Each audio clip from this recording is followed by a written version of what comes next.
బీహార్ ఓటర్ల జాబితా సవరణపై స్టే ఇచ్చేందుకు సుప్రీంకోర్టు నిరాకరించింది. ఇప్పటికే సిద్ధమైన ఓటర్ల జాబితా కొనసాగించేందుకు సుప్రీంకోర్టు గ్రీన్ సిగ్నల్ ఇచ్చింది. పౌరసత్వం నిర్ణయించే అధికారం ఈసీకి లేదని, పౌరసత్వంపై ఓటర్స్ ను ఇబ్బంది పెట్టొద్దని సుప్రీంకోర్టు సూచించింది. బీహార్ ఓటర్ల జాబితా సవరణలో Aadhaar card, voter card, ration card పరిగణలోకి తీసుకోవాలని ఈసీకి సుప్రీంకోర్టు ఆదేశాలు జారీ చేసింది. బీహార్ ఓటర్ల జాబితా ప్రత్యేక సవరణపై సుప్రీంకోర్టు ఇవాళ విచారణ జరిపి ఈ తీర్పిచ్చింది.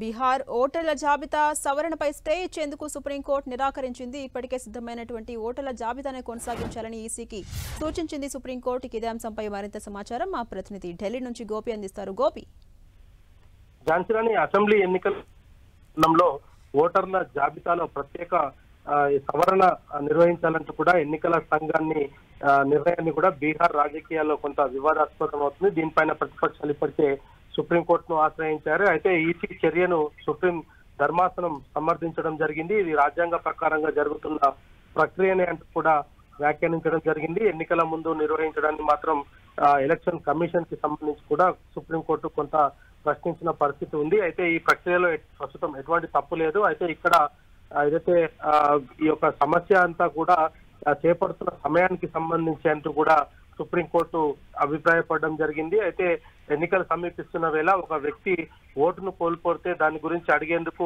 సదరు వ్యక్తికి సమయం ఉండదు. దానికి సంబంధించి కూడా కొంత సుప్రీంకోర్టు ఎలక్షన్ కమిషన్ ని కూడా తప్పుపట్టడం జరిగింది. అయితే ఆ ఓటర్ల జాబితా ఖరారైన తర్వాత కోర్టులు ఆ అంశాల జోలికి కూడా వెళ్ళవంటూ కూడా సుప్రీంకోర్టు తన అభిప్రాయాన్ని వ్యక్తం చేయడం జరిగింది.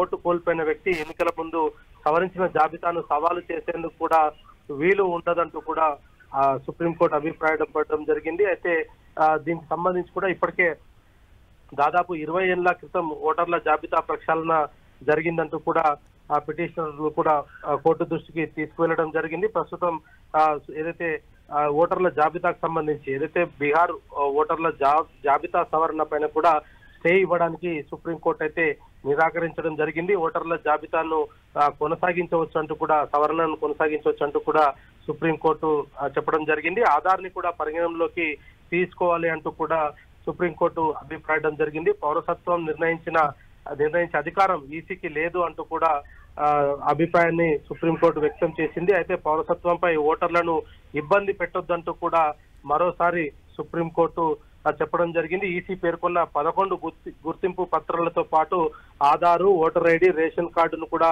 పరిగణంలోకి తీసుకోవాలంటూ కూడా సుప్రీంకోర్టు ఈ సందర్భంగా చెప్పడం జరిగింది. ఆధార్ కార్డు ప్రక్రియను ఎట్టి పరిస్థితుల్లో కూడా పరిగణంలోకి తీసుకోవాలి. బీహార్ ఓటర్ల జాబితా సవరణలో Aadhaar card, voter card, ration కార్డును కూడా పరిగణలోకి తీసుకోవాలంటూ కూడా ఈసీ కి సుప్రీంకోర్టు ఆదేశించింది. ఈ పిటిషన్ పైన జస్టిస్ సుధాంశు ధూలియా ధర్మాసనం విచారణ జరిపింది. Jhansi Rani. Right, thank you Gopi.